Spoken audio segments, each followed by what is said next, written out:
والصلاة والسلام على سید المرسلین اما بعد فاعوذ باللہ من الشیطان الرجیم بسم اللہ الرحمن الرحیم.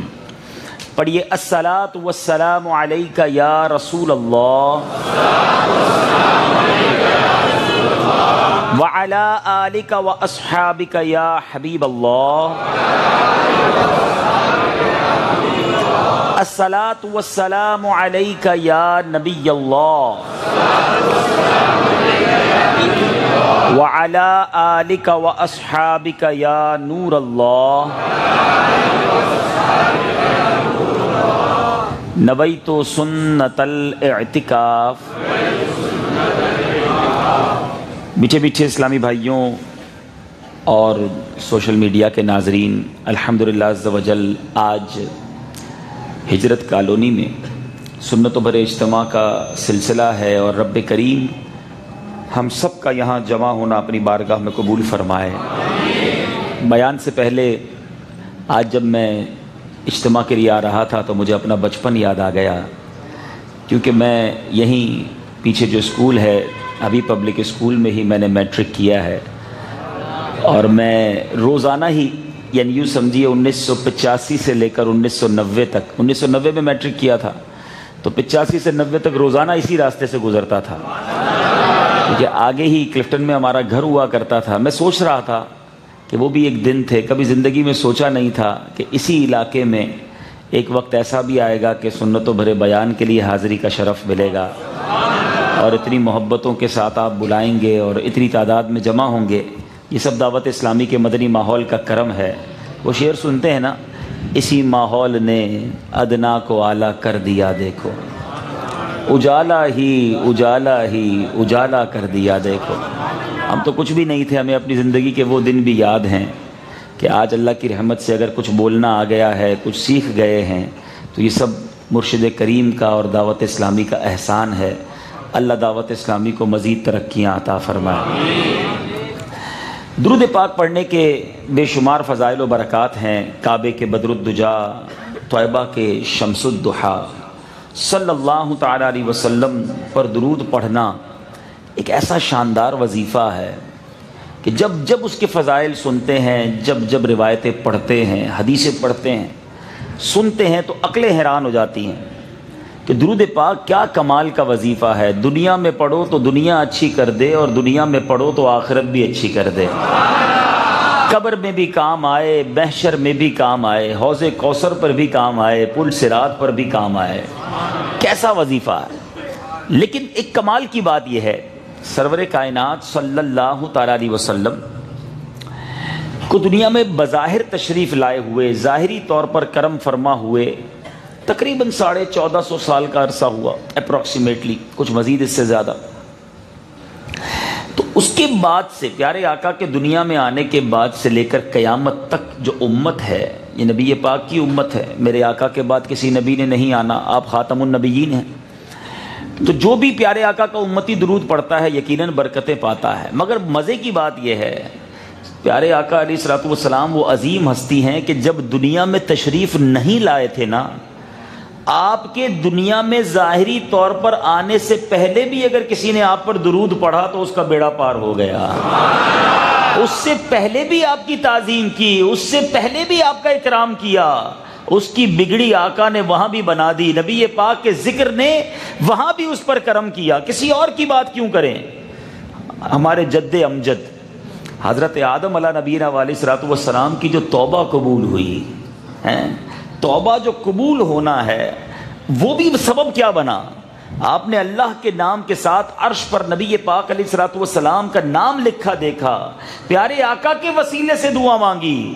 اللہ تبارک و تعالیٰ نے حضرت آدم کی توبہ کو بھی قبول فرما لیا. یعنی میرے آقا کا فیض جب سے دنیا بنی ہے، جب سے جاری ہے. اور میرے میٹھے اسلامی بھائیوں، آپ جو میں نے واقعہ سنانا ہے پیارے آقا کے دنیا میں تشریف لانے سے ہزاروں سال پہلے کا واقعہ. حضرت موسیٰ علیہ نبینا علیہ الصلوۃ والسلام کی قوم کا شخص، بنی اسرائیل میں ایک ایسا شخص تھا، ایک روایت کے مطابق 100 سال یا 200 سال اس نے اللہ کی نافرمانی کی. ایسی نافرمانی کی، اتنی نافرمانی کی، اتنا بڑا مجرم تھا کہ جب اس کا انتقال ہوا تو اس کے علاقے والوں نے، شہر والوں نے جنازہ نہ پڑھا، کفن دفن نہیں کیا، بلکہ اٹھایا اور اس کی لاش کو کچرے پر ڈال دیا، کچرا کنڈی پر جا کر پھینک دیا۔ اس زمانے کے نبی پر یعنی حضرت موسیٰ علیہ السلام پر وحی ہوئی کہ اے موسیٰ، ہمارا ایک بندہ فوت ہو گیا ہے، بنی اسرائیل نے اسے گندگی میں پھینک دیا ہے، آپ اپنی قوم کو حکم دیں کہ وہاں سے اٹھائیں، اس کی تجہیز کریں، تکفین کریں، اور اے موسیٰ اس کا جنازہ آپ پڑھائیں۔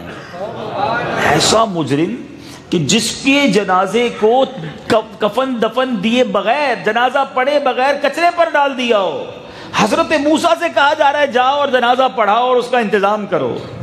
حضرت موسیٰ علیہ السلام وہاں پہنچے، گئے تو میت کو پہچان لیا کہ یہ تو زمانے کا مجرم، اتنا بڑا خطا کار، یا اللہ اتنا بڑا مرتبہ اسے کیسے مل گیا، اس نے تو خطائیں ہی خطائیں کی ہیں۔ ارشاد ہوا اے موسیٰ، بندہ تو بڑا گناہگار تھا، سخت عذاب کا بھی حقدار تھا، مگر بات یہ ہے کہ ایک بار اس نے توریت کو کھولا، آسمانی کتاب ہے نا توریت شریف، توریت کو کھولا، اس توریت میں میرے نبی محمد مصطفیٰ صلی اللہ تعالی علیہ وسلم کا نام دیکھا، اے موسیٰ اس نے محبت سے میرے حبیب کے نام کو بوسہ دیا اور میرے حبیب پر درود پڑھا، اس نام پاک کی تعظیم کی نیت سے، برکت سے میں نے اس کے سارے گناہ معاف فرما دیے۔ آپ ذرا سوچیں، پیارے آقا کمال ہستی ہے، نبی پاک آئے نہیں ہے دنیا میں بظاہر، ابھی آنا ہے میرے آقا نے، مگر سرکار کے نام سے محبت کرنے والوں کی پہلے ہی بخششیں ہو رہی ہیں، 100 سال کے گناہ معاف ہو رہے ہیں۔ اب ذرا سوچو پیارے آقا کی کیا شان ہے، کیوں نہ تعظیم کریں، کیوں نہ ان کا نام نامی آئے تو جھوم کر اپنے انگوٹھوں کو چومیں، اپنے لبوں کو چومیں، کہ یہ تعظیم، یہ محبت رب کو پیاری ہے، یہ اکرام ہے مصطفیٰ پر خدا کا۔ میرے آقا کا مرتبہ سنو، یہ اکرام ہے مصطفیٰ پر خدا کا کہ سب کچھ خدا کا ہوا مصطفیٰ کا۔ اعلیٰ حضرت کہتے ہیں نا نبی پاک کو ہم اور کیا کہیں، ہم کیا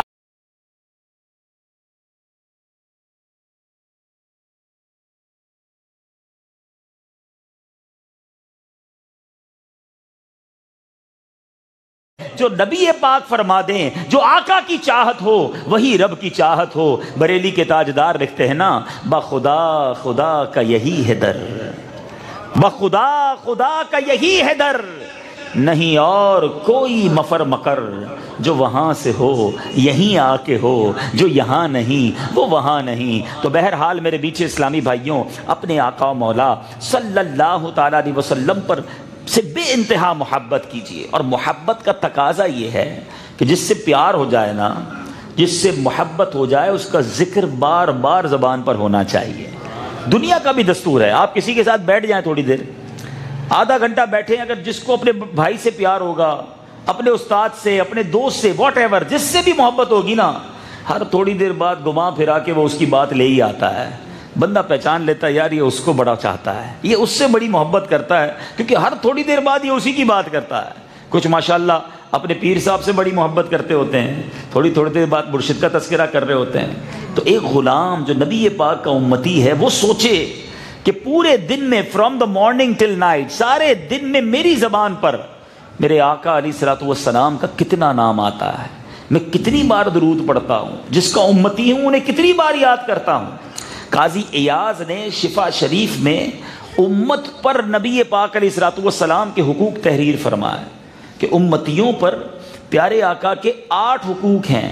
آج میرے بیان کا موضوع یہ نہیں، پھر کبھی موقع ملا تو ان 8 حقوق پر بھی بیان سنیں گے، اور علماء سناتے رہتے ہیں ہمیں، مگر ان 8 حقوق میں سے ایک حق ہے کہ امتی پر نبی پاک کا یہ حق ہے کہ امتی ان کی ذات پر درود پاک کثرت سے پڑھتا رہے، زیادہ سے زیادہ درود پڑھتا رہے۔ آؤ میں بھی نیت کرتا ہوں، آپ بھی نیت کریں کہ انشاءاللہ روزانہ کثرت کے ساتھ درود پاک پڑھیں گے۔ اچھا پتہ کیسے چلے گا کہ کثرت کے ساتھ درود پاک پڑھ لیا ہیں؟ علماء کی شان بڑی نرالی ہے، اللہ ان علماء کو سلامت رکھے۔ دیکھیں آج بھی کتنی بڑی تعداد میں آئے ہیں، ہماری عزت افزائی کی ہے، اللہ ان کے اکرام کو اور بلند فرمائے، ان کے علم و عمل میں برکت عطا فرمائے۔ تو اب علماء نے بڑی پیاری، دیکھیں یہ علماء کی ضرورت کیوں پڑتی ہے؟ ہم نے روایت تو پڑھ لی کہ کثرت سے درود پاک پڑھنے والے کو یہ ملے گا، کثرت کس کو کہتے ہیں؟ کیا شاندار فارمولہ دے دیا کہ اگر کوئی شخص روزانہ کم از کم 313 مرتبہ درود پاک پڑھ لے، وہ کثرت کے ساتھ درود پاک پڑھنے والوں میں شامل ہو جائے گا۔ اچھا 313 کا عدد کیوں؟ کون بتائے گا؟ پتا بھی ہے کہ نہیں کچھ ہے کسی کو معلوم؟ بھائی 300 ہوتا، 350 ہوتا، 325 ہوتا، یہ 313 کیوں ہے؟ کون بتائے گا؟ ہاں دیکھیں کتنے کم لوگوں کو پتا ہے، اتنے سارے بچے بیٹھے ہیں، اتنے نوجوان بیٹھے، یہ بھی نہیں پتا ہم کو کرکٹ ٹیم میں کتنے کھلاڑی ہوتے ہیں، کتنے ریزرو پلیئر ہوتے ہیں، کس کھلاڑی کا کتنے سکور ہے، کتنی سینچری ہیں، سب پتا ہوتی ہیں۔ یہ نہیں پتا کہ بدر کے اندر صحابہ کتنے تھے؟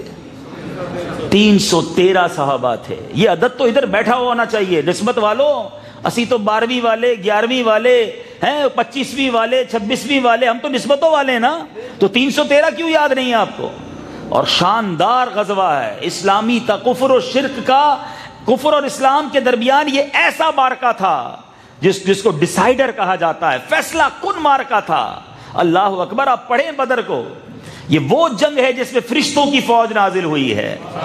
اصحاب بدر کہتے ہیں ہم تلوار اٹھاتے، ہماری تلوار چلنے سے پہلے ہی سر کٹ جایا کرتا تھا۔ پیارے آقا کے پاس آئے، حضور ماجرا کیا ہے؟ ابھی تم آگے جاتے بندہ پہلے ہی ختم ہو جاتا ہے۔ نبی پاک فرماتے ہیں یہ آسمان سے فوج آئی ہے، فرشتے آئے ہیں مدد کرنے کے لیے، اور وہ تاریخی دعا اصحاب بدر کو جو برکت ملی نا، ان کے تو بڑے فضائل بیان ہوئے۔ اصحاب بدر کے فضائل پڑھو تو ایمان تازہ ہو جاتا ہے۔ اصحاب بدر کے فضائل میں سبحان اللہ، ان کے نام لے کر دعا کی جائے تو دعا قبول ہو جاتی ہے۔ صحابہ میں کیٹیگریز جو بیان کی نا علماء نے، ٹاپ آف دا لسٹ جو صحابہ ہوتے تھے وہ بدری صحابہ کہلاتے تھے، کہ بدری صحابہ کسی مجمع میں موجود ہوں، ان سے مشورہ لیا جائے، ان کو اہمیت دی جائے، ان کو زیادہ تعظیم دی جاتی تھی۔ وجہ کیا تھی؟ کیونکہ نبی پاک کی وہ جو دعا ہے نا، اللہ اکبر، اگر آپ پڑھیں بدر کے مارکے کو تو پیارے آقا کی دعا کے کچھ اس طرح الفاظ تھے کہ یا اللہ اگر آج یہ مسلمان ہار گئے، آج تیرے کلمہ پڑھنے والے اگر کفر کے سامنے شکست کھا گئے، تو پھر دنیا میں تیرا نام لینے والا کوئی نہیں بچے گا۔ یہ صرف مسلمانوں کی تعداد ہی اتنی تھی، چند عورتیں، خواتین اور چند ان کی نگہبانی کے لیے مدینے میں ضرور چھوڑ کر آئے تھے، مگر یوں سمجھیے مسلمانوں کا پوری، آج اربوں مسلمان ہیں نا، بدر کے میدان میں سارے مسلمان جمع ہو گئے تھے، اور کافروں کا ارادہ یہی تھا ختم کر دینا ہے، آج اسلام کو صفحہ ہستی سے مٹا دیں گے۔ اتنے بڑے بڑے جرنیل لے کر گئے تھے، بڑی تیاریوں کے ساتھ گئے تھے، اللہ اکبر، مگر رب عز و جل نے اپنی قدرت کا وہ نظارہ دکھایا کہ ایک طرف 313 ہیں، تلواریں بھی تھوڑی، گھوڑے بھی نہیں، اونٹ بھی نہیں، 1000 کا ایسا لشکر جرار تھا، ان کے پرخچے اڑا دیے گئے، اور اسلام کو ایک ایسی طاقت نصیب ہوئی، ایک ایسی ہیبت طاری ہو گئی کہ وہ ٹرننگ پوائنٹ تھا، اسلام کو وہاں سے عروج ملنا شروع ہو گیا۔ تو بہرحال یہ 313 کا عدد بڑا پیارا ہے، اس کو یاد رکھا کرو، اور اب نیت کر لو انشاءاللہ اصحاب بدر کا ایصال ثواب کی نیت بھی کرتے ہیں کہ روزانہ کم از کم 313 بار درود پاک پڑھیں گے۔ چلو ایک بار محبت کے ساتھ بآواز بلند درود پاک پڑھ لیجئے، صلو علی الحبیب صلی اللہ تعالی علی محمد صلی اللہ علیہ وسلم۔ ماشاءاللہ آج کا یہ اجتماع چونکہ ایک ایسے مہینے میں منعقد ہو رہا ہے جس مہینے کو ایک ایسی عظیم ہستی سے تعلق حاصل ہے، ساری دنیا میں عاشقان اولیاء ان کا ذکر جھوم جھوم کر کیا کرتے ہیں۔ میری مراد پیران پیر، پیر دستگیر روشن ضمیر، قطب ربانی محبوب سبحانی حضرت شیخ عبد القادر جیلانی رضی اللہ عنہ کی ذات ہے۔ اللہ نے کیا مرتبہ عطا کیا اپنے اس ولی کو۔ بہت سارے اولیاء دنیا میں ایسے آئے، زندگی کا ایک ایسا لمحہ آیا کہ زندگی بدلی، کئی لوگ گناہوں میں مبتلا تھے، توبہ کی، اللہ نے ولایت عطا کر دی، مگر غوث پاک رضی اللہ عنہ وہ عظیم ولی ہیں، بلکہ ولیوں کے سردار ہیں کہ آپ مادرزاد ولی ہیں، آپ پیدائشی گویا ولی ہیں، پیدا ہونے سے پہلے ہی آپ کی کرامتوں کا ظہور ہونا شروع ہو گیا تھا۔ آپ ماں کے پیٹ میں تھے آپ کی ماں کو چھینک آیا کرتی، وہ الحمدللہ کہتی، غوث پاک ماں کے پیٹ سے ہی یرحمک اللہ کی آواز بلند کیا کرتے تھے۔ کیا شاندار مرتبہ ہے، کرامتیں اتنی ہیں کہ کئی راتیں میں بیان کرتا رہوں، براتیں تو گزر جائیں گی، میرے پیر کی، بڑے پیر کی کرامتیں ختم نہیں ہوں گی۔ اللہ نے وہ مرتبہ دیا۔ مگر آج کچھ کرامتیں، کچھ غوث پاک کی سیرت کے مدنی پھول اور کچھ غلط فہمیاں جو ذہنوں میں جنم لیتی ہیں، کچھ شیطان کے وسوسے آ جاتے ہیں، اس کی کاٹ کرنے کی بھی کوشش کروں گا۔ ایک بڑی عظیم کرامت غوث پاک کی، اور بڑا جب بھی پڑھے ایمان تازہ ہو جاتا ہے اور عقل بھی حیران ہو جاتی ہے کہ کیا کمال ہوا اور اللہ نے کیسی عطا فرمائی، کہ ایک بار غوث اعظم رضی اللہ تعالیٰ عنہ دریا کے کنارے تشریف لے گئے۔ وہاں ایک 90 سال کی بڑھیا کو دیکھا جو دریا کے کنارے زاروں کتار رو رہی تھی۔ ایک مرید نے غوث پاک سے کہا کہ حضور مسئلہ یہ ہے کہ یہ بوڑھی عورت کا ایک جوان خوبصورت بیٹا تھا، بیچاری نے اس کی شادی رچائی، دولہا نکاح کر کے دلہن کو اسی دریا سے کشتی کے ذریعے اپنی دلہن کو واپس لا رہا تھا، کہ یہ ماں یہاں کھڑے ہو کر اس کے استقبال کے لیے کھڑی تھی کہ اچانک کشتی الٹ گئی، دولہا بھی ڈوب گیا، دلہن بھی ڈوب گئی، بارات بھی ڈوب گئی۔ غوث پاک اس بات کو 11 سال ہو گئے ہیں، مگر ماں کا جگر جو ہے، ماں کا دل نہیں بھرتا، اسے چین نہیں آتا۔ روز آتی ہے دریا کے کنارے آ کر اپنے بچوں کو یاد کرتی ہے اور آنسو بہاتی ہے۔ دیکھو یہ ہوتی ہے ماں، ہاں یہ ہوتی ہے ماں، جس کی ماں ہے نا قدر کر لو۔ ہم سفر پر جائیں، ہم گھومنے پھرنے جائیں، ہم کھانا کھانے جائیں، ہم دوستوں میں جائیں، ماں کو نیند نہیں آتی ہے، سب سو جاتے ہیں گھر میں، ماں جاگتی رہتی، بیٹا کب واپس آئے گا۔ کبھی بیٹے نے ماں کے لیے رات جاگی ہے؟ مگر ماں چاہے ہماری عمر کتنی ہو جائے، ہماری خیریت کی فکر ماں کرتی ہے، لیکن ہم ہیں کہ اپنے ماں باپ کو بھول جاتے ہیں۔ جن کے ماں باپ حیات ہیں نا، ان کی قدر کیجئے۔ حدیث پاک کا مضمون ہے، جو بچہ اپنے ماں باپ کو محبت کی نگاہ سے دیکھتا ہے، اللہ اسے حج مقبول کا ثواب عطا فرماتا ہے۔ صحابی نے عرض کی حضور اگر کوئی 100 بار دیکھ لے، ماں باپ تو گھر میں ہی ہوتے ہیں نا، 100 بار دیکھ لے، آقا فرماتے ہیں اللہ اکبر و اطیب، کوئی 100 بار دیکھے رب کریم 100 حج کا ثواب عطا فرماتا ہے۔ لیکن شرط ایک ہی ہے، محبت کی نگاہ سے، گھور کے نہیں، لڑ کے نہیں، ڈانٹ کے نہیں۔ معاذ اللہ ماں باپ سے لڑتے ہیں، ارے یہ وہ نعمت ہے۔ آج ہی میں روایت پڑھ رہا تھا، جن کے ماں باپ نہیں ہیں نا، جمعہ کے دن اگر کوئی بچہ اپنے والدین کی قبر پر جائے تو حج مقبول کا ثواب عطا ملتا ہے۔ میں سوچ رہا تھا کیا ہستی ہیں، زندہ ہوں تو ان کے پاس جاؤ حج مل جائے، انتقال کر جائیں قبر پہ جاؤ تو حج کا ثواب مل جائے۔ روایتوں میں لکھا جو ماں باپ کی قبر کی کثرت سے زیارت کرے گا نا، مرنے کے بعد فرشتے اس کی قبر کی زیارت کو آئیں گے۔ یعنی یہ مرنے کے بعد بھی فیضان ہے، قبر میں جانے کے بعد بھی ہمارے یہ نعمت ہے۔ حدیث پاک کا مضمون ہے، جو بچہ اپنے ماں باپ یا کسی ایک کی قبر پر جا کر جمعہ کے دن سورہ یاسین پڑھے، اللہ اس کی بخشش فرما دیتا ہے۔ نہیں جاتے ماں باپ کی قبروں پر، زندگی میں نہیں جاتے، قبروں پر کیا جائیں گے؟ بیرون ملک میں ہو سکتا ہے مجھے سن رہے ہو اس وقت، کہتے نہیں جناب کاغذات نہیں ہیں، کیا کریں، پیسے نہیں ہیں، ابھی جائیں گے تو پھر واپس نہیں آ سکیں گے۔ ارے ماں باپ سے بڑھ کے کوئی چیز نہیں ہے۔ باہر کی 2 روٹی چھوڑو اور ماں باپ کے قدموں کی آدھی روٹی کھا لو۔ یہ چلے گئے نا، ساری زندگی یاد کرو گے کہ کیا کیا میں نے، کتنی خدمت کی، ان کی دعائیں لے لو، دنیا میں بھی بیڑا پار ہو جانا ہے، آخرت میں بھی بیڑا پار ہو جانا ہے۔ میرا موضوع یہ نہیں ہے، میں تو چلا تھا غوث پاک کی کرامت سنانے، مگر یہی تو ہم نے سیکھنا ہے نا سیرت اولیاء سے، کہ وہ کیسے تھے۔ ماں کا روتا دیکھا غوث پاک نے، بے قرار ہو گئے۔ میرے غوث نے ہاتھ اٹھائے اللہ کی بارگاہ میں، شیخ عبد القادر جیلانی رضی اللہ تعالیٰ عنہ نے دعا کے لیے ہاتھ اٹھایا، چند منٹ ہو گئے کچھ نہیں ہوا۔ پیران پیر نے ہاتھ اٹھائے تھے مگر چند منٹ گزر گئے، کچھ بھی نہیں ہوا۔ غوث پاک نے بے تاب ہو کر اللہ کی بارگاہ میں عرض کی، یا اللہ اتنی تاخیر، میں تیری بارگاہ میں دعا کر رہا ہوں۔ دیکھو یہ مان ہوتا ہے، بات بڑی باریک ہے، مگر جو سمجھنے والے سمجھیں گے، جس کا کنیکشن اعلیٰ ہو نا، جس کا مرتبہ اعلیٰ ہو، یا اللہ میں اتنی دیر سے دعا مانگ رہا ہوں کچھ نہیں ہو رہا، یہ کیسا رابطہ تھا رب سے، اللہ کے وہ محبوب ہیں بندے۔ تو اب ارشاد کیا ہوتا ہے، اے میرے پیارے، یہ تاخیر خلاف تقدیر اور تدبیر نہیں ہے۔ ہم چاہتے تو ایک حکم کن میں ساری زمین اور آسمان پیدا کر دیتے، مگر ہم نے اپنی حکمت سے 6 دن میں پیدا کیے۔ اے میرے پیارے، بارات کو ڈوبے ہوئے 11-12 سال ہو گئے ہیں، اب نہ وہ کشتی رہی ہے نہ اس میں سواری رہی ہے، تمام انسانوں کا گوشت دریائی جانور کھا چکے ہیں۔ ریزہ ریزہ کو اجزائے جسم میں اکٹھا کروا کر دوبارہ زندگی کے مرحلے میں داخل کر دیا ہے۔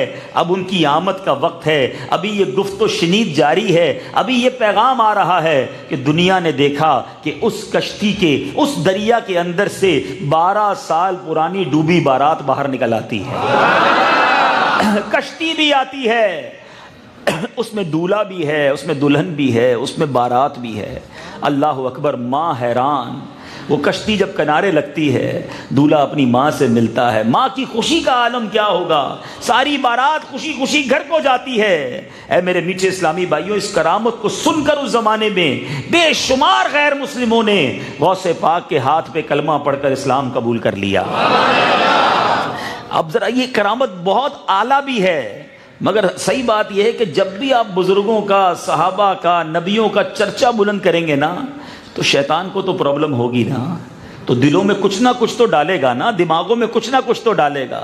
لیکن ایک میں انشاءاللہ کچھ دلائل بھی پیش کروں گا، علماء موجود ہیں قرآن و حدیث کی روشنی میں، لیکن ایک بات اگر ذہن میں بیٹھ جائے نا، پنجابی لوگ بڑی پیاری بات کہتے ہیں، اسی منن والے ہیں، سوچن والے نہیں ہیں، تو شیطان کو تو جواب یہی دینا چاہیے کہ ہم اولیاء کرام سے محبت کرنے والے ہیں تو انشاءاللہ پھر بیڑا پار ہو جائے گا۔ اور شاعر لکھتے ہیں نا، نکالا تھا پہلے تو ڈوبے ہوں کو، نکالا تھا پہلے تو ڈوبے ہوں کو، اور اب ڈوبتوں کو بچا غوث اعظم میں، اور اب ڈوبتوں کو بچا غوث اعظم۔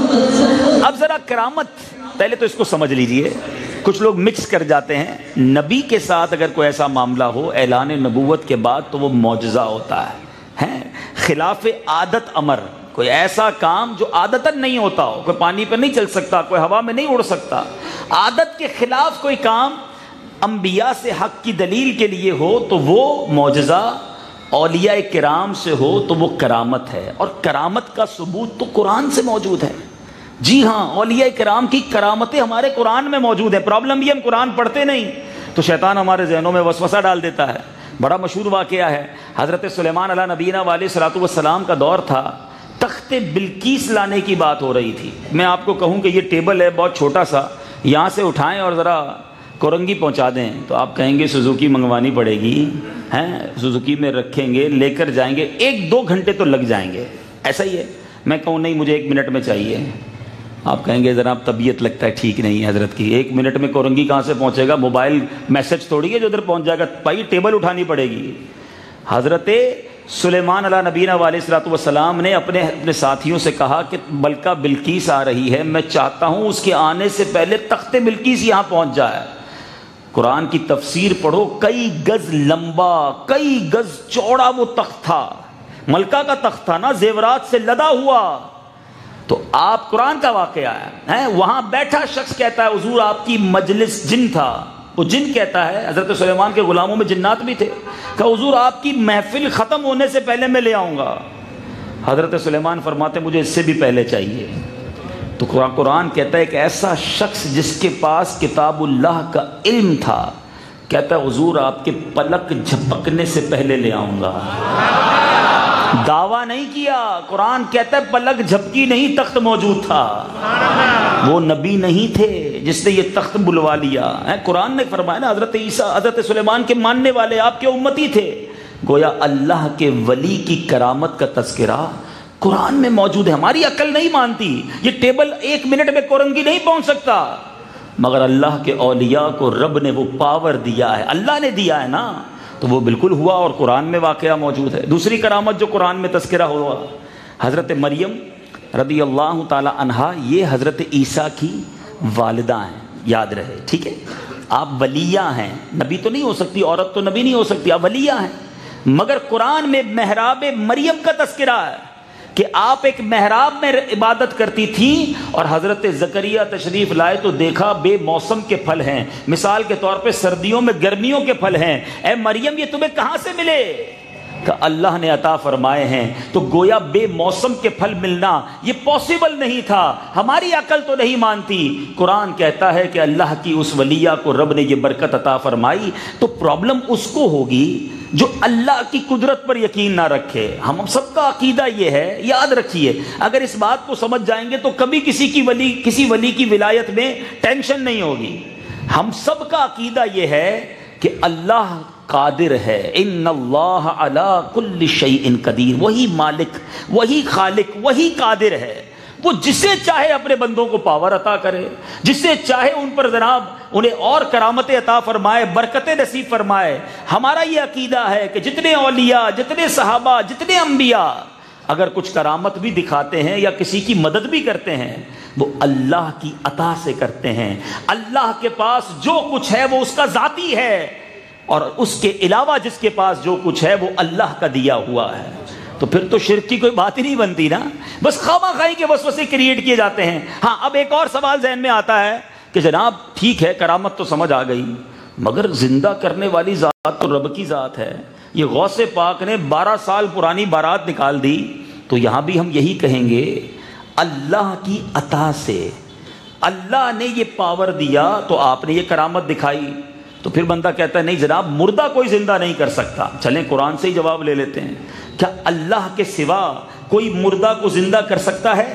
یہ بھی سمجھ لیجئے، حضرت عیسیٰ علیہ السلام فرماتے ہیں، پارہ ہے 3 سورہ آل عمران آیت نمبر ہے 49، ٹھیک ہے، یاد رکھو گے تو ریفرنس بھی مل جائے گا۔ حضرت عیسیٰ فرماتے ہیں ابرئ الاکمہ والابرص واحیی الموتى باذن اللہ۔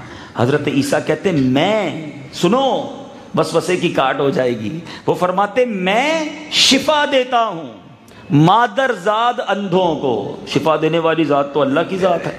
حضرت عیسیٰ کہتے ہیں میں شفا دیتا ہوں، پھر آگے فرمایا اور سفید داغ والے کوڑیوں کو، ابرہا والاکمس، فرماتے میں اندھوں کو، اور جناب میں جو اکمہ جو اندھے ابرس والے یعنی جو کوڑی کے داغ والے ہیں، اور میں مردے جلاتا ہوں، مردے زندہ کرتا ہوں۔ مگر بات اگلی جو ہے نا وہ کلیریفیکیشن ہے، بِإِذْنِ اللَّهِ، کس کی اجازت سے، کس کے حکم سے؟ اللہ کے حکم سے۔ حضرت عیسیٰ کہتے ہیں میں مردے بھی زندے کرتا ہوں، میں بیماروں کو شفا بھی دیتا ہوں، یہی تو ہمارا عقیدہ ہے۔ ہم نے کب کہا کہ غوث پاک اپنی طرف سے دیتے ہیں؟ اللہ انہیں عطا فرماتا ہے، وہ اپنے غلاموں کو عطا فرماتے ہیں۔ ہمارے آقا خود فرماتے رب مجھے دیتا ہے میں تقسیم کرتا ہوں، رب ہے معطی، یہ ہے قاسم، رزق اس کا ہے کھلاتے یہ ہیں، ٹھنڈا ٹھنڈا میٹھا میٹھا پیتے ہم ہیں پلاتے یہ ہیں۔ ارے آقا وسیلہ ہے ہمارا۔ تو بہرحال امید ہے کہ یہ کنفیوژن بھی کلیئر ہو گیا ہوگا۔ مزید سنتے جائیے۔ اب یہاں اولیاء کرام کی پہچان اور اولیاء کرام کی جو اقسام ہیں اس بارے میں بھی کچھ سیکھ لیجئے۔ ایک بات بڑی اہم ہے اور جو سمجھنا بڑی ضروری ہے کہ ولی جو ہے، پہلے تو قرآن پاک میں کتنا پیاری شان بیان ہوئی اولیاء کی، الا ان اولیاء اللہ لا خوف علیہم ولا هم يحزنون الذین آمنوا وکانوا یتقون۔ ترجمہ کنز الایمان، سن لو بے شک اللہ کے ولیوں پر نہ کچھ خوف ہے نہ کچھ غم، وہ جو ایمان لائے اور پرہیزگاری کرتے ہیں۔ اس آیت کے تحت علماء نے لکھا کہ اللہ کے ولی کے لیے ہر کسی کو لوگ ولی مان لیتے ہیں نا، جو تھوڑے سے شعبدے دکھا دے، شریعت کے آس پاس بھی نہ ہو، لوگ اس کے پیچھے جو ڈبے پیر گھومے بنے پھرتے ہیں۔ سنو ولی کے لیے شرط کیا ہے پہلے سمجھ لو۔ فرمایا سب سے پہلے ایمان، پھر تقوی اور پرہیزگاری شرط کی حیثیت رکھتے ہیں، لہذا کوئی بے دین اور فاسق فاجر شخص ولی نہیں ہو سکتا۔ جو دین پر عمل نہیں کرتا، گناہ کھلے عام کرتا ہے، وہ اللہ کا ولی کیسے ہو گیا؟ اسی طرح میرے میٹھے اسلامی بھائیوں، ولی کبھی شریعت سے نہیں ٹکراتا، نہ اس کی مخالفت کرتا ہے، بلکہ گناہ تو دور کی بات ہے، وہ مشکوک اور مشتبہ چیز سے بھی اس کی حفاظت کی جاتی ہے۔ تو اولیاء کرام جو ہیں وہ شریعت کے پابند ہوا کرتے ہیں۔ اسی طرح میرے میٹھے اسلامی بھائیوں، ولی کے لیے علم بھی ضروری ہے. یہ بڑی اہم بات ہے. یہ علماء کا جو مرتبہ ہے نا، یہ کیوں اتنا بلند ہے؟ ہم ان لوگوں میں ولایت تلاش کر رہے ہیں جو علم سے ہی دور ہیں. سنیے کہ اولیاء کرام کے لیے امام اہل سنت فرماتے ہیں اللہ نے کبھی کسی جاہل کو اپنا ولی نہیں بنایا. علم جو ہے یہ وہ انبیاء کی میراث ہے. جب علم دین پر اتنی آپ کو ترغیب دلائی جاتی ہے کہ جاہل نہ رہے انسان، علم دین سیکھے. امام اہل سنت فرماتے ہیں اللہ نے کسی جاہل کو اپنا ولی نہیں بنایا، بلکہ جسے ولی بنانا چاہا پہلے اسے علم دیا پھر اسے ولی بنایا. ہاں اب یہ بات ضرور ہے کہ کچھ جو مادر زاد ولی ہیں، پیدائشی ولی ہیں، تو اللہ تبارک و تعالیٰ نے اپنی ولایت عطا فرمانے سے پہلے انہیں علم لدنی بھی عطا فرما دیا. عالم ضرور بنایا، غیر عالم نہیں ہوتا ولی. عالم ہونا ضروری ہے ولی کے لیے، علم ہونا ضروری ہے. اللہ ان علماء کا سایہ ہمارے سروں پر قطادیر قائم رکھے، ہمیں ان سے محبت عطا فرمائے اور ہمیں خود بھی علم دین سیکھنے کی توفیق عطا فرمائے. تو بہرحال میرے میٹھے اسلامی بھائیوں، غوث پاک کی تو کیا بات کریں، پیدا ہوتے ہی کرامتوں کا ظہور. آپ کب پیدا ہوئے یہ بھی پتا ہونا چاہیے. میں تھوڑا ٹیسٹ اس لیے لیتا ہوں کہ ہمیں باتیں دنیا کی بہت ساری پتا ہوتی ہیں، بزرگوں کے بارے میں کچھ نہیں پتا ہوتا. پتہ ہے کسی کو غوث پاک کب پیدا ہوئے، دن کون سا تھا؟ کتنے تھوڑے ہاتھ اٹھے ہیں. پیر کا دن تھا. کون سی تاریخ تھی؟ یکم رمضان المبارک. جس پیر صاحب کے مرید ہو، قادری کہلاتے ہو، اپنے پیر کی ڈیٹ آف برتھ ہی نہیں پتا، اور اس کے ساتھ تو بڑی شاندار کرامت جڑی ہوئی ہے. پیر کا دن، یکم رمضان، صبح صادق کا وقت. اچھا جب صبح پیدا ہوئے، آپ کو بھی پتا ہے بچہ پیدا ہو تو سب کی کوشش ہوتی ہے کہ بچے کو دودھ پلایا جائے، فوری طور پہ فیڈ کروایا جائے. غوث پاک نے دودھ ہی نہیں پیا. دوپہر ہو گئی، شام ہو گئی، سب لوگوں نے کوشش کی، بچہ ہے مگر کچھ بھی نہیں کھا رہا، کچھ بھی نہیں پی رہا. جیسے ہی غروب آفتاب ہوا، غوث پاک نے دودھ پینا شروع کر دیا. ساری رات صاحب معاملہ ٹھیک رہا. پھر دوسرے دن صبح ہوئی، پھر دودھ پینا چھوڑ دیا. ہو سکتا ہے پہلے دن بات سمجھنا آئی ہو، دوسرا دن بھی ویسے گزرا، لیکن جیسے ہی مغرب ہوئی، سورج غروب ہوا، پیرانے پیر نے دودھ پینا شروع کر دیا.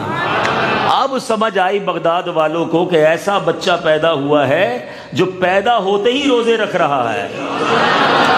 چھوڑا ہے ماں کا دودھ بھی ماہ سیام میں، چھوڑا ہے ماں کا دودھ بھی ماہ سیام میں، اس مرد با صفا کو ہمارا سلام ہو. مگر اے قادریوں، اے 11ویں منانے والوں، غوث پاک پیدا ہوتے ہی روزہ رکھیں، اور غوث پاک کا چاہنے والا فرض روزے ہی گول کر جائے، رمضان میں ہی روزے نہ رکھے. بس جناب وہ آج کل گرمیوں میں روزے آ رہے ہیں، محنت مزدوری کرتا ہوں، صبح سے نکلتا ہوں، اس لیے روزے نہیں رکھ سکتا. استغفر اللہ. آپ سوچئے، فرض ہے پر رمضان کے روزے قضا کرنا یہ چھوٹا گناہ نہیں. روایتوں کا مضمون ہے جو جان بوجھ کر بغیر کسی شرعی مجبوری کے ایک روزہ قضا کر دے رمضان کا، اسے 9 لاکھ برس جہنم کی آگ میں جلایا جائے گا. ہے کوئی جلنے والا؟ 1 منٹ ہاتھ تو رکھو کبھی ہاتھ میں، لگ پتہ چل جائے گا. اور چھوٹی چھوٹی باتوں پر روزے چھوڑ دیتے ہیں. آؤ نیت کریں انشاءاللہ آج کے بعد ہمارا کوئی روزہ قضا نہیں ہوگا اور رمضان کے پورے روزے رکھیں گے. بلکہ سچی بات تو یہ ہے قادریوں کو تو نفلی روزے بھی رکھنے چاہیے. وہ تو پیدا ہوتے ہی روزے رکھ رہے ہیں نا، فرض تھوڑی تھا. اور پیارے آقا کی سنت. اچھا پھر بڑی خوبصورت بات بتاؤں، عشق والی بات. جن کے مرید ہیں وہ بھی پیر کو پیدا ہوئے، جن کے امتی ہیں وہ بھی پیر کو پیدا ہوئے. آقا بھی تو پیر کو تشریف لائے نا. اور نبی پاک، لوگ کہتے میلاد مناتے ہو، پیارے آقا ہر پیر کو روزہ رکھا کرتے. صحابہ نے کہا حضور آپ ہر پیر کو کیوں روزہ رکھتے ہیں؟ ارشاد فرمایا پیر کو میری ولادت ہوئی اس لیے روزہ رکھتا ہوں. میرے آقا تو ہر پیر کو ہر ہفتے میلاد منایا کرتے ہیں، تو ہم بھی میلاد منائیں. سبحان اللہ، سنت ہے. اللہ آپ کو اور مجھے جلدی جلدی مدینے کی حاضری عطا فرمائے. جو گئے ہیں مدینہ اور نوٹ کیا ہوگا نا، آج بھی ہر پیر کو مسجد نبوی شریف میں دسترخوان بچھتا ہے. آج بھی اہل مدینہ پیر کا روزہ رکھتے ہیں. اور اللہ سلامت رکھے میرے پیر و مرشد کو. دعوت اسلامی کے مدنی ماحول میں مدنی انعامات کا جو سلسلہ ہے نا، اس میں ایک مدنی انعام ہے. کیا آپ نے اس پیر کو نفلی روزہ رکھا؟ ہمیں الحمدللہ ہزاروں اسلامی بھائی، اسلامی بہنیں ہر پیر کو روزہ رکھتے ہیں. اور مزید آپ کو خوبصورتی بتاؤں، مدنی چینل کا بھی پیر کی شام کو آن کیجئے گا. ہر پیر کو مغرب کی نماز کے بعد، مغرب سے پہلے مناجات افطار کا سلسلہ ہوتا ہے تاکہ دنیا بھر میں جن جن عاشقان رسول نے روزہ رکھا ہے افطار سے پہلے وہ دعا میں شامل ہو جائیں. تو فرض روزے تو رکھنے انشاءاللہ، نفلی روزے بھی رکھیں گے انشاءاللہ. آج کل تو ٹھنڈا ٹھنڈا موسم ہے، جس کے پاس آسانی ہے روزے رکھے جاؤ. قضا باقی ہے تو پہلے قضا پوری کرو، جنہوں نے فرض روزے چھوڑے ہوئے ہیں. بہرحال غوث پاک رضی اللہ تعالیٰ کی کرامتوں کی بات چل رہی ہے. ایک بار ایک غمگین نوجوان آپ کے پاس آیا، کہتا یا سیدی میں نے اپنے والد کو خواب میں دیکھا ہے، مرحوم والد ہیں، انتقال ہو گیا ہے اور والد بڑے عذاب میں ہے، میرا والد بڑی تکلیف میں ہے، میں نے دیکھا ہے.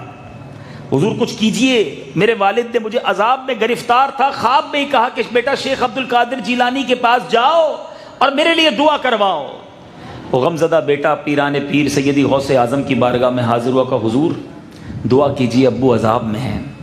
غوث پاک نے سر جھکایا اور تھوڑی دیر بعد فرمایا کہ یہ بتاؤ کہ اب کبھی تمہارے والد صاحب میرے مدرسے کے قریب سے گزرے ہیں؟ مدرسے میں پڑھنا تو دور کی بات ہے، مدرسے کے قریب سے گزرے ہیں؟ کہا ہاں میرے والد صاحب گزرے ہیں. غوث پاک نے کہا خاموش ہو گئے. میں گھر آ گیا، پھر رات سویا تو والد صاحب کو خواب میں دیکھا کہ والد صاحب جنت میں ہیں اور سبز حلہ پہنایا گیا ہے. کہا بیٹا غوث پاک کی دعا کی برکت سے مغفرت کر دی گئی. بیٹا خوشی خوشی دوسرے دن غوث پاک کے پاس گیا، کہا حضور والد صاحب سے عذاب دور کر دیا گیا ہے. تو غوث پاک فرماتے ہیں کہ میرے رب عز و جل نے مجھ سے وعدہ کیا ہے کہ جو مسلمان تیرے مدرسے سے گزرے گا اس کی عذاب میں تخفیف کر دی جائے گی. اب یہاں علماء نے بڑی پیاری بحث کی ہے. علماء کہتے ہیں یہ اولیاء کرام ہیں، یہ نیک محفلیں ہیں، یہ اچھی صحبتیں ہیں کہ جن کے پاس جاؤ تو کام بن جایا کرتے ہیں. اب دنیا کا بھی دستور ہے نا، کئی بارش برس رہی ہو، زبردست پانی گر رہا ہو، اب اس کے قریب جائیں تو چھینٹے پڑتے ہی ہیں نا، آپ کو بھی ملیں گے. اور کہیں آگ لگی ہوئی ہو، آپ جہاں آگ لگی ہو اس کے برابر میں آپ کا گھر ہو، آپ اپنا گھر خالی کریں گے یا کہیں گے بلے برابر میں ہی لگی ہے نا، میرے پاس تھوڑی آئی ہے؟ فوراً بھاگ جاتے ہیں، بلڈنگ خالی کرا لی جاتی ہے. اوپر کے فلور میں آگ لگتی ہے، نیچے سے بھی کمرے خالی کرا لیتے. کیوں بھائی؟ ابھی اوپر لگی ہے، نیچے آ جائے گی. یہ بات سمجھنے والی ہے کہ اللہ والوں کی صحبت، نیک لوگوں کی صحبت، اولیاء کرام کا قرب یہ بخششیں کروا دیتا ہے. اور بالکل اسی طرح برے لوگوں کی صحبت، برے لوگوں کے ساتھ اٹھنا بیٹھنا یہ بندے کی ہلاکت کا سبب بن جاتا ہے. اے میرے بیچے اسلامی بھائیوں، پنجابی شاعر بڑی پیاری بات لکھتے ہیں بھلے بندے دی صحبت یاروں جویں دکان اتاراں. اتار کی یعنی عطر والے کی دکان پہ آپ بھی گئے ہوں گے، پیسے خرچ نہ بھی کریں تو سیمپل پھر بھی لگا دیتا ہے. گھر آ کر بندہ سونگ رہا ہوتا ہے یار کیا عطر لگایا، پیسے 1 روپیہ خرچ نہیں ہوا، خوشبو فری میں مل گئی. کہ یہ اچھے لوگوں کی صحبت ہے، یہ نیک لوگوں کی صحبت ہے، یہ علماء، یہ اللہ کے ذکر کی محفل، یہ اچھے اجتماعات کی برکت ہے. بھلے بندے دی صحبت یاروں جویں دکان اتاراں، سودا بھاوے ملے نہ لئیے ہلے آن ہزاراں. خوشبو پھر بھی آ رہی ہوتی ہے بغیر پیسے خرچ کیے. یہ ہے نیک لوگوں کی صحبت. اور وہ لکھتے ہیں برے بندے دی صحبت یاروں ہیں جویں دکان لوہاراں. لوہار کی دکان پر گئے، چنگاریاں اڑ رہی ہوتی ہیں، کچھ بھی نہ کرے نا تو گھر آئیں تو یا تو کپڑوں میں بدبو ہو گئی ہوتی ہے یا جتنے کپڑے سنبھالیں ایک آدھا سوراخ چنگاری کر چکی ہوتی ہے. برے بندے دی صحبت یاروں جویں دکان لوہاراں، کپڑے پاویں کچھ کچھ پئیے چنگا پین ہزاراں. کپڑے بچاتے رہو پھر بھی جناب سوراخ ہو جاتا ہے. مگر پھر بھی ہماری صحبتیں کیسی ہیں؟ سوچو. اے غوث پاک کے چاہنے والوں، اس کرامت سے سیکھنا ہے مجھے اور آپ کو کہ میرا اٹھنا بیٹھنا کن کے ساتھ ہے. کوئی ہے ایسا کہ جو میں مرنے کے بعد اللہ کی بارگاہ میں دعا کرے تو میری بخشش کا سامان ہو جائے؟ علماء فرماتے دوست وہ ہوتا ہے جسے دیکھ کر خدا یاد آ جائے. ہے ہمارا کوئی ایک دوست ایسا؟ ہمارے دوست تو وہ ہیں جس کو دیکھ کر سنیما یاد آتا ہے، جس کے پاس جاؤ تو فلمیں دکھاتا ہے، جس کے پاس جاؤ تو اپنے موبائل سے کلپ نکال کر گندی گندی بری چیزیں دکھاتا ہے. معاذ اللہ، روزانہ ایک نہ ایک میسج ایسا کر دے گا جو دماغ ہی گھما دے. اچھا ہم نمازی بننے لگے، ہم جناب اجتماع میں آنے لگے تو مذاق اڑاتا ہے، ارے کیا مولوی بن گیا ہے، جمعہ پڑھ لیتا ہے نا، بس ٹھیک ہے روز کیا کر رہے ہیں نماز پڑھ کے. ایسے دوست بنائے جو ہمیں اللہ سے دور کریں. سوچو کدھر لے جا رہے ہو آپ. میں آپ سے پوچھتا ہوں کہ جو کہتے ہیں نا نہیں یار میں شراب نہیں پیتا، دوست پیتے، میں تو صرف بیٹھتا ہوں، میں نہیں تاش واش، وہ تاش کھیل رہے ہوتے ہیں، جوا کھیلتے، میں ایسے ہی ٹائم پاس کر رہا ہوتا ہوں، میں نہیں نشہ وشا کرتا، دوست کرتے، میں تو سگریٹ پی رہا ہوتا ہوں. نہیں میری کوئی بری عادت نہیں ہے، دوست کر رہے ہوتے ہیں. سوچو آپ کی بلڈنگ میں آگ لگے، آپ پوری بلڈنگ خالی کرتے ہو، جدھر رب کی لعنت برس رہی ہے ادھر جا کے بیٹھتے ہو، پھر کہتے ہو میں کچھ کرتا نہیں. یہی خربوزے کو دیکھ کر خربوزہ رنگ پکڑ لے گا، یہی دوست تمہاری آخرت برباد کرنے کا سبب بنے گا. پوچھو ان سے جو آج نشہ کرتے ہیں، پہلا نشہ کیسے کیا تھا؟ کسی دوست نے کروایا تھا. ارے آج پی لو، بعد میں نہیں پینا، ایک جام پی لو، ایک کش لگا لو، آخر کار وہ نشہ ہی بنا اور آج اپنے گھر سے باہر کچرا کنڈی پہ پڑا ہوا ہے. جاؤ جیل میں جا کے کسی ڈاکو سے پوچھو پہلی چوری کیسے کی تھی. کسی دوست نے ہی لگایا تھا اس کام پر. بھائی ایک شغل میں کرتے ہیں، پھر لگ گئی لت، بن گیا ڈاکو. کیوں جاتے ہیں ایسے دوستوں کے پاس جو رب کو ناراض کرتے ہیں؟ ارے ان کے پاس جاؤ کہ اگر کچھ نہ بھی کیا تو ان کی برکت سے میری مغفرت ہو جائے گی. ہاں میں ایسے نہیں کہہ رہا، میں آپ کو حدیث سناتا ہوں. سبحان اللہ. اللہ کے کچھ فرشتے ہیں کہ جن کی ڈیوٹی یہ ہے کہ وہ زمین کی سیر کرتے رہتے ہیں، سیاحت کرتے ہیں، اور جہاں اللہ اور اس کے رسول کا ذکر سنتے ہیں اس محفل کو آ کر اپنے پروں سے ڈھانپ لیتے ہیں. ہم اللہ سے بہت امید رکھتے ہیں کہ آج ہمارا یہ اجتماع فرشتوں نے پروں سے ڈھانپا ہوا ہوگا، آج اس کی رحمتوں کا نزول ہو رہا ہوگا. جب یہ فرشتے واپس جاتے ہیں نا، اللہ کی شان دیکھو، اللہ سب جانتا ہے، پھر بھی ارشاد فرماتا ہے میرے فرشتوں کدھر سے آ رہے ہو؟ عرض کرتے ہیں یا اللہ ایک جگہ تیرے بندے تجھے یاد کر رہے ہیں، تیرا ذکر کر رہے ہیں. اے فرشتوں کیا میرے بندوں نے مجھے دیکھا ہے؟ اللہ فرماتا ہے، فرشتے عرض کرتے ہیں مولا تجھے دیکھا نہیں. اچھا فرشتوں یہ بتاؤ مجھے دیکھ لیتے، میں حدیث کا مضمون سنا رہا ہوں، اگر دیکھ لیتے تو کیا کرتے؟ اللہ ارشاد پر فرشتے عرض کرتے ہیں مولا تجھے دیکھ لیتے پھر تو والہانہ دیوانہ وار تیرا ذکر کرتے. اچھا فرشتوں یہ بتاؤ کس چیز کی طلب کر رہے تھے، کیا مانگ رہے تھے؟ کہ یا اللہ تیرے بندے جنت مانگ رہے تھے. اے فرشتوں کیا میرے بندوں نے جنت دیکھی ہے؟ عرض کرتے ہیں مولا جنت دیکھی نہیں. اچھا دیکھ لیتے تو کیا کرتے؟ کہ یا اللہ اگر وہ جنت دیکھ لیتے تو مزید گر گڑاتے، مزید روتے اور توجہ کے ساتھ جنت مانگتے. فرشتوں یہ بتاؤ پناہ کس چیز سے مانگ رہے تھے؟ کہ یا اللہ جہنم سے پناہ مانگ رہے تھے. اے میرے فرشتوں کیا جہنم دیکھی ہے انہوں نے؟ فرشتے عرض کرتے ہیں مولا جہنم دیکھی نہیں ہے، اگر دیکھ لیتے تو؟ کہ یا اللہ جہنم دیکھ لیتے، مزید گر گڑاتے، مزید روتے اور جناب تیری بارگاہ میں التجائے کرتے. سنو اللہ کا فرمان، جھوم جاؤ اے اجتماع میں آنے والوں، ایک نیک محفلوں میں جانے والوں سنو. اللہ فرماتا ہے میرے فرشتوں گواہ ہو جاؤ جنہوں نے مجھے دیکھا نہیں مجھے یاد کرتے ہیں، جنت دیکھی نہیں جنت مانگتے ہیں، دوزخ دیکھی نہیں مگر دوزخ سے پناہ مانگتے ہیں. اے میرے فرشتوں گواہ ہو جاؤ میں نے سب کی مغفرت فرما دی. یہ حدیث دل کو جھما دیتی ہے، مگر اگلا جو حصہ ہے نا اللہ اکبر وہ اس سے زیادہ خوبصورت ہے. فرشتے عرض کرتے مولا ان میں ایک بندہ اور بھی تھا، ایسا تھا جو تیرا ذکر کرنے نہیں آیا تھا، اپنے کسی کام سے آیا تھا. ہو سکتا ہے یہاں بھی ہو کوئی دوست سے ملنے آ گیا ہو، دوست ہی زبردستی پکڑ کے لے آ، چل بھائی اچھا چلو اس کے بعد کھانا کھا لیں گے، آج تو آ جا. اس کی نیت نہیں تھی آنے کی. سنو یہ ہے اچھی صحبت، یہ ہے اچھی گیدرنگ، جو بھلے بندے کی صحبت کہی نا. سنو فرشتے عرض کرتے مولا ایک بندہ ایسا جو آیا نہیں تھا تیرا ذکر کرنے، ایسے ہی آیا تھا. اللہ فرماتا یہ وہ لوگ ہیں جن کا ہم نشین، جن کے ساتھ بیٹھنے والا بھی محروم نہیں ہوتا. میرے فرشتوں میں نے اس کی بھی مغفرت فرما دی. یہ اچھی صحبت کا فائدہ ہے. میں کچھ نہ بھی کروں اللہ والوں کے ساتھ بیٹھ جاؤں گا، ساڈا بھی بیڑا پار ہو جائے گا، ان پر برسے گا، ہم پر بھی کچھ قطرے برس جائیں گے. مجھے ایک واقعہ یاد آیا، میرے والد صاحب کے ایک دوست ہوتے تھے، جب ککری گراؤنڈ میں اجتماع ہوتا تھا، میں چھوٹا تھا اس زمانے لیکن ابھی بھی مجھے بات کر رہا تھا تو پوری بات یاد آ گئی. بڑی دلچسپ بات ہے کہ وہ صاحب جو تھے وہ ہمارے ساتھ آتے اجتماع میں اور آ کر سو جاتے، پابندی کے ساتھ اجتماع میں آتے اور پابندی کے ساتھ سوتے تھے. ارے ہم کہتے گھر پہ سو جایا کرو، والد صاحب کہتے بھائی، وہ جیسے اجتماع شروع ہوتا تو وہاں لیٹ جاتے اجتماع کے اندر.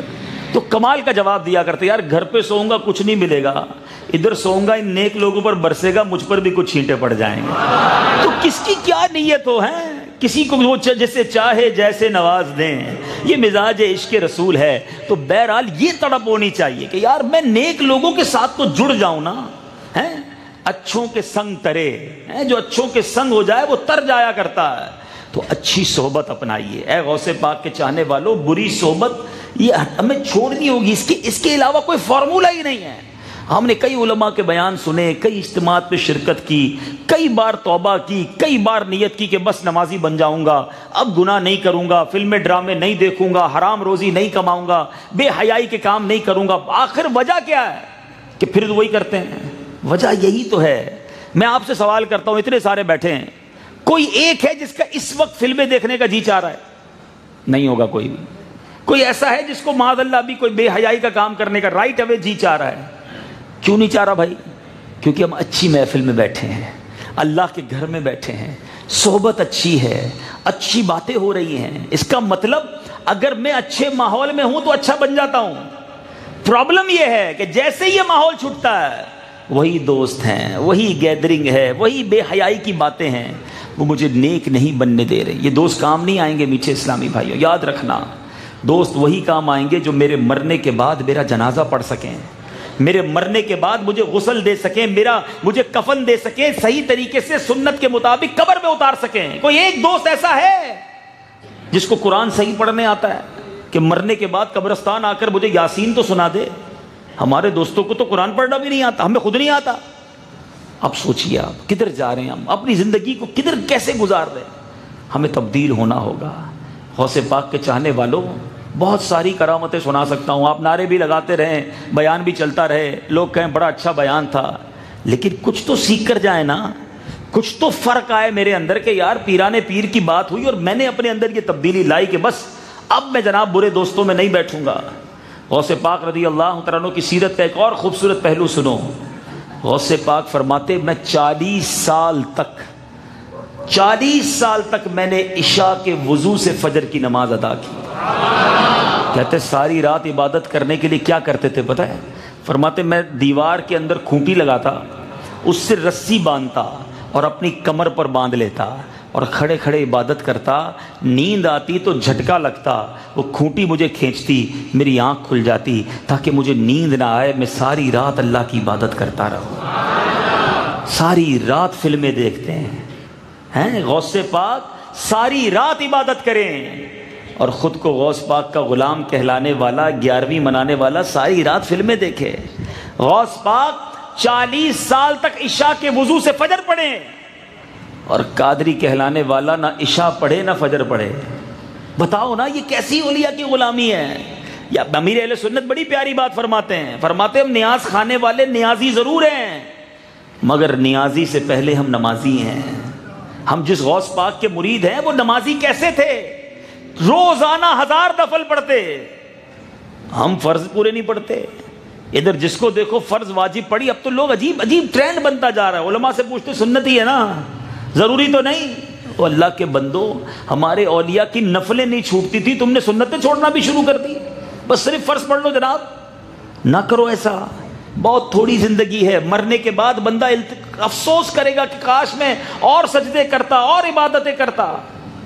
غوث پاک فرماتے ہیں 15 سال تک روزانہ قرآن پاک پورا پڑھتا رہا، ڈیلی پورا قرآن پاک، اور ہم پورے سال میں قرآن پاک نہ پڑھے ہیں، بلکہ ہم میں کئی تو ایسے ہیں جن کو صحیح قرآن پڑھنا ہی نہیں آتا۔ معذرت کے ساتھ آپ کو جناب 50 چیزیں سیکھ لی آپ نے، موبائل چلانا سیکھ لیا، گاڑی چلانا سیکھ لیا، سافٹ ویئر سیکھ لیے، جس ملک میں گئے اس ملک کی زبان سیکھ لی، جو کاروبار کیا اس کے اصول سیکھ لیے، نہیں ٹائم ملا تو قرآن پڑھنے کا، قرآن سیکھنے کا ٹائم نہیں ملا۔ سوچئے ہم اپنے آپ کو دھوکہ دے رہے ہیں۔ ضرور آئیے اجتماعات میں، لیکن ہمیں کچھ لے کر بھی تو جانا ہے نا، کوئی ایک چیز تو زندگی میں تبدیل کریں کہ بس جناب اب یہ غوث پاک کی ایسی غلامی ملی ہے، کچھ بھی ہو جائے آج کے بعد میری کوئی نماز قضا نہیں ہوگی۔ ایسا نہیں، ایسا نعرہ لگاؤ کہ شیطان ادھر سے دور بھاگ جائے اور بغداد والے کی خاص نظر ہو جائے۔ آج کے بعد ہماری کوئی نماز قضا نہیں ہوگی، رمضان کے پورے روزے رکھیں گے، قرآن پاک صحیح طریقے سے پڑھنا سیکھیں گے، اور روزانہ قرآن پاک کی تلاوت بھی کریں گے۔ تو یہ مزہ آیا نا۔ اب دیکھو پھر یہ نیاز ہے غوث پاک کی، صحیح بتا رہا ہوں، یہ ایصال ثواب کرو نا غوث پاک کو، دیکھ ضرور پکاؤ، مگر اس کے ساتھ نوافل بھی تو پڑھو نا، تلاوت قرآن بھی کرو، پھر دیکھو غوث پاک کیسے کرم فرماتے ہیں۔ تو انشاءاللہ اب سوال یہ کہ قرآن سیکھنا ہے تو سیکھیں گے کہاں؟ اللہ سلامت رکھے دعوت اسلامی والوں کو، گلی گلی میں مدرسے کھول دیے، کوئی فیس بھی نہیں، بڑوں کے لیے الگ، بچوں کے لیے الگ، بڑوں کے لیے تو مسجد کے اندر عشاء کے بعد اللہ ان علماء کو، ان امام حضرات کو سلامت رکھے، ہمیں اجازت دیتے ہیں کہ ہماری مسجد میں مدرسہ لگا لو، 25 منٹ 30 منٹ 40 منٹ جتنی دیر دینی آ جائیں، اور آ کر پہلے اپنی نماز درست کریں.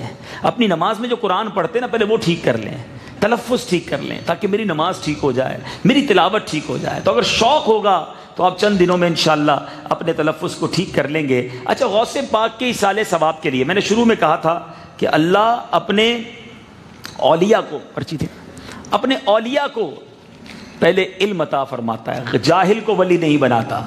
تو ہمیں علم نہیں سیکھنا، اور علم دین سیکھنے کا ایک بڑا پیارا طریقہ، اللہ کی رحمت سے دعوت اسلامی کے مدنی قافلے ملک اور بیرون ملک سفر کرتے ہیں. آپ کو پتہ ہے غوث پاک نے 18 سال کی عمر میں ایک سفر کیا تھا.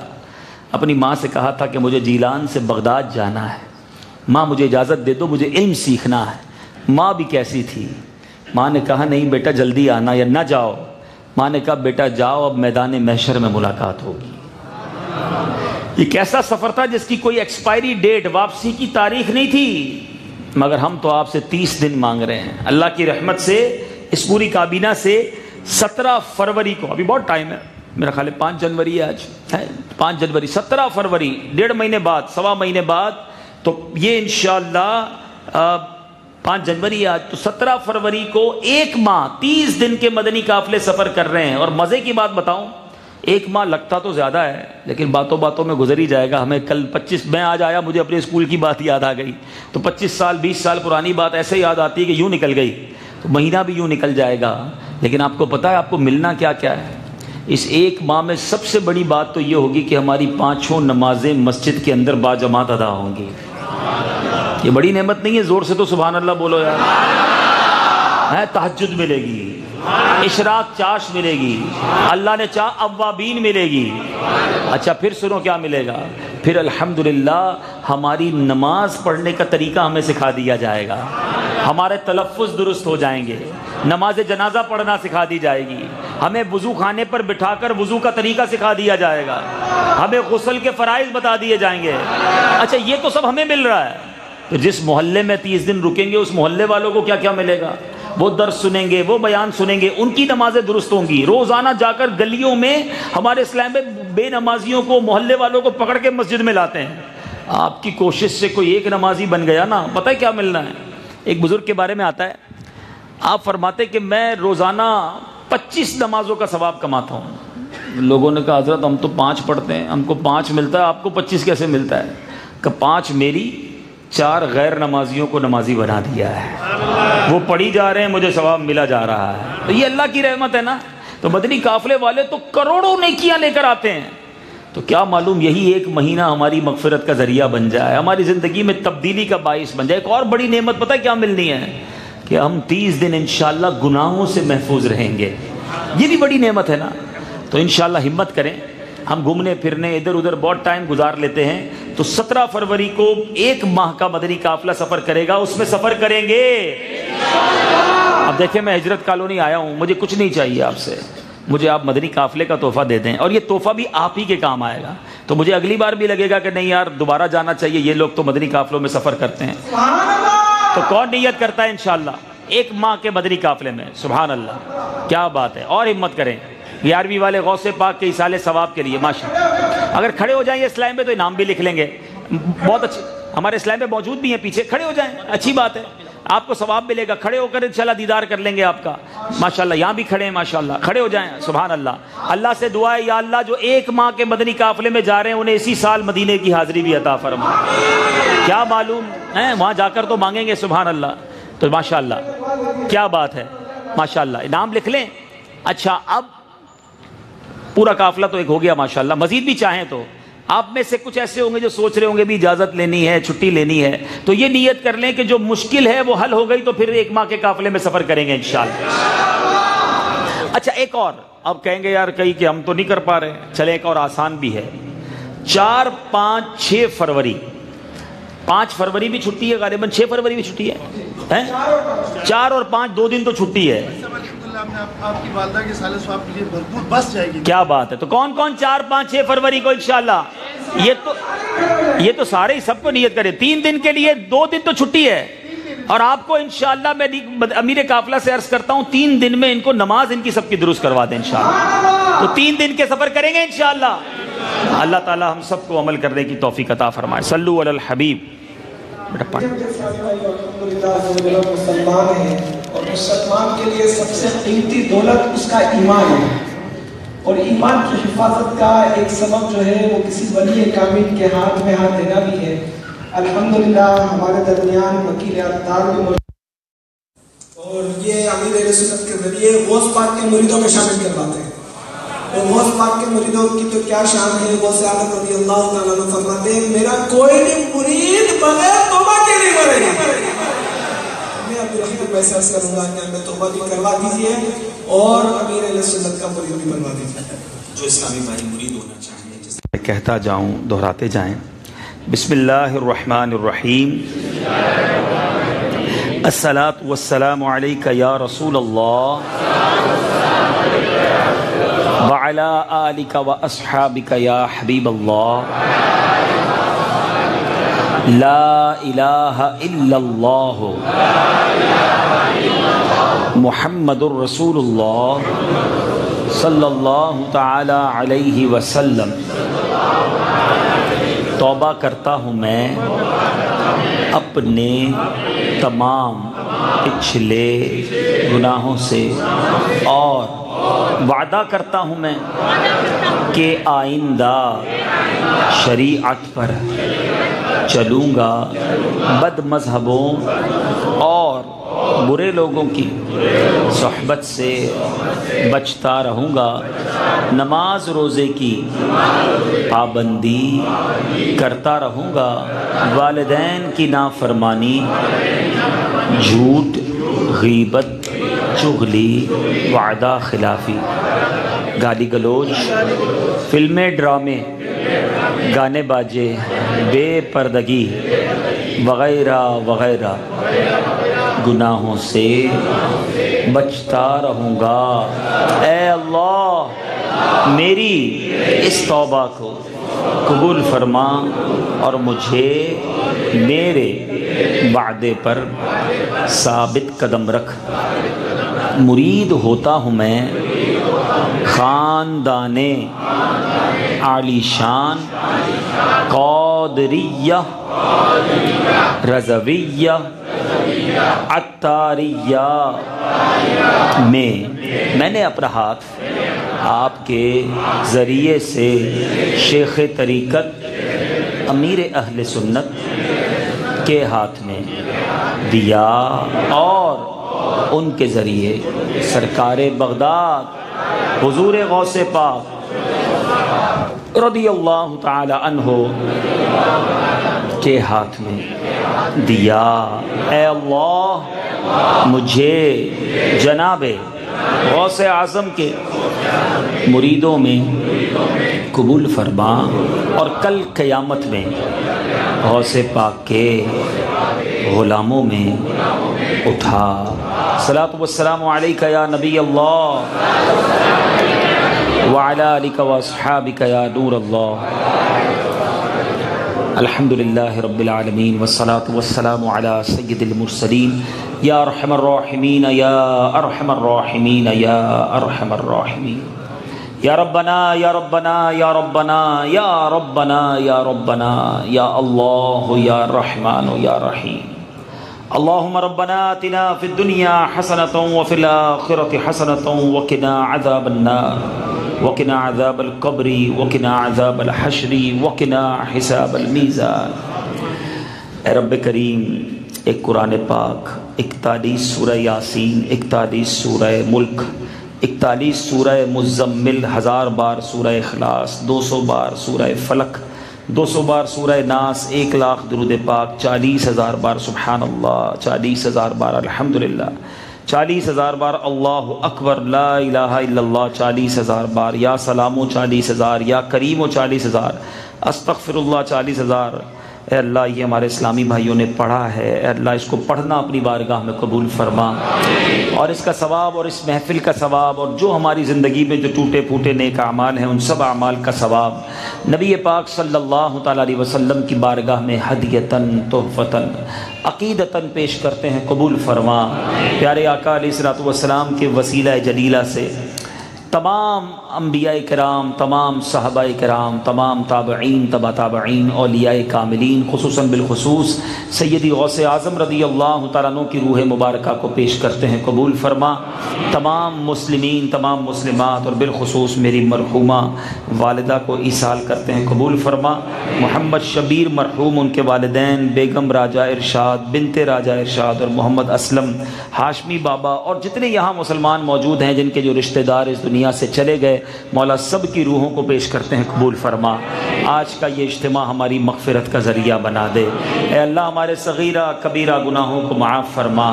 آج بیان میں ہم نے علم دین کے فضائل سنے، مولا ہمیں علم دین حاصل کرنے والا بنا دے، ہمیں غوث پاک کے روزوں کا واسطہ اپنے روزوں کا پابند بنا دے، غوث پاک کی نمازوں کا واسطہ ہمیں 5 وقت کا نمازی بنا دے، اے اللہ غوث پاک کی تلاوت قرآن کا واسطہ ہمیں قرآن پڑھنے والا بنا دے، اے اللہ گناہوں بری زندگی سے ہماری جان چھڑا دے۔ اچھا اور دعوت اسلامی کا جو مدنی ماحول ہے، اس مدنی ماحول میں ہمیں رچنا بسنا نصیب فرما، برے دوستوں سے ہماری جان چھڑا دے، اے اللہ ایسے دوست عطا کر جو زندگی میں بھی نیکیوں کی طرف لے جائیں اور مر جائیں تو مرنے کے بعد ہمارے لیے ثواب جاریہ کرنے والے ہوں۔ اے کریم تیرے خزانوں میں کمی نہیں، ہمارے ماں باپ کی، نبی پاک علیہ الصلوۃ والسلام کی ساری امت کی بخشش فرما، ہمیں نیک پرہیزگار والدین کا فرما بردار اور سچا عاشق رسول بنا دے۔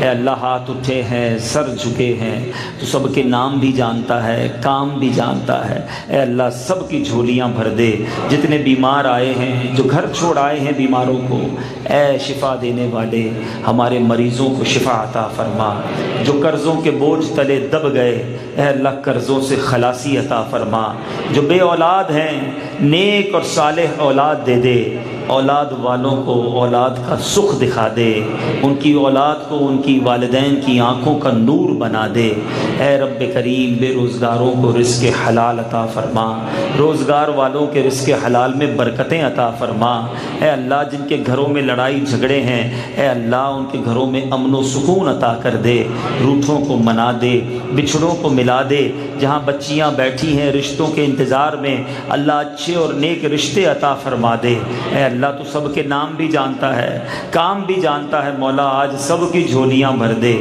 یہاں سے لوٹیں تو خوشخبریاں منتظر ہوں، اے اللہ ہمیں جلدی جلدی حرمین طیبین کی حاضری نصیب فرما، حاجیوں کے قافلے بن رہے ہیں مولا، ہر سال لاکھوں حاجی تیرے گھر اور تیرے حبیب کے در پر آتے ہیں، اس سال حج کرنے والوں میں ہمارا نام بھی لکھ دے، ہمیں بھی عرفات کا دن اور مزدلفہ کی رات عطا کر دے، ہمیں بھی نبی پاک کے در دولت کی بعد اب حاضریاں عطا فرما، اے اللہ جب تک زندہ رکھ ایمان والی، عافیت والی، صحت والی، نیکیوں والی زندگی عطا فرما، اور جب ہمارا وقت آخر ہو ہمیں ایمان والی، مدینے والی، کلمے والی، نبی پاک کی دید والی موت عطا فرما، جنت البقیع ہم سب کا مقدر فرما، جنت الفردوس میں پیارے آقا کا پڑوس عطا فرما، اے کریم دعوت اسلامی کو ترقیاں اور عروج عطا فرما، قبلہ امیر اہل سنت، تمام علماء اور مشائخ اہل سنت اور ہمارے والدین کا سایہ ہمارے سروں پر تادیر قائم و دائم فرما، ہم میں سے جن کے والدین یا والدین میں سے کوئی ایک دنیا سے چلے گئے مولا ان کی مغفرت فرما، ان کے درجات بلند فرما، آج جو علماء کرام ائمہ اعظام تشریف لائے ان کا آنا ہمارے لیے بابرکت فرما، ان کو اس کی بہترین جزا عطا فرما، آج کی محفل کو جنہوں نے سجایا دامے درمے قدمے سخن حصہ ملایا، مولا سب کا سینہ مدینہ بنا دے، سب کے نام بھی جانتا ہے، ان کی کوششیں بھی جانتا ہے، اے اللہ سب کو دنیا اور آخرت کی برکتیں عطا فرما، اے رب کریم ہماری دنیا بھی اچھی کر دے، ہماری آخرت بھی اچھی کر دے، ہمیں یہاں بھی خیر عطا فرما، ہمیں ادھر بھی خیر عطا فرما، جس طرح تو نے بات بنائی ہوئی ہے اے اللہ یہ بات بنائی رکھنا، ہمیں زوال نعمت سے بچا، دنیا میں بھی ذلت سے بچا، آخرت میں بھی ذلت سے بچا۔ اللہم ربی یسر ولا تعسر وتمم علینا بالخیر یا فتاح وبک نستعین۔ دنیا میں ہر آفت سے بچانا مولا، عقبا میں نہ کچھ رنج دکھانا مولا۔ بیٹھوں جو در پاک پیمبر کے حضور، ایمان پہ اس وقت اٹھانا مولا۔ ببرکت ان اللہ وملائکتہ یصلون علی النبی یا ایہا الذین آمنوا صلوا علیہ وسلموا تسلیما۔ صلی اللہ علی النبی الامی وآلہ صلی اللہ علیہ وسلم۔ صلاۃ و سلاما علیک یا سیدی یا رسول اللہ۔ جب دم واپسی ہو یا اللہ، سامنے ہو روضہ رسول اللہ، اور لب پہ ہو لا الہ الا اللہ محمد رسول اللہ۔ اچھا ایک بات، پاک رضی اللہ عنہ کی مزار کی چادر، اچھا ماشاءاللہ غوث پاک کے مزار کی چادر کا بھی شاید دیدار کرایا جائے گا۔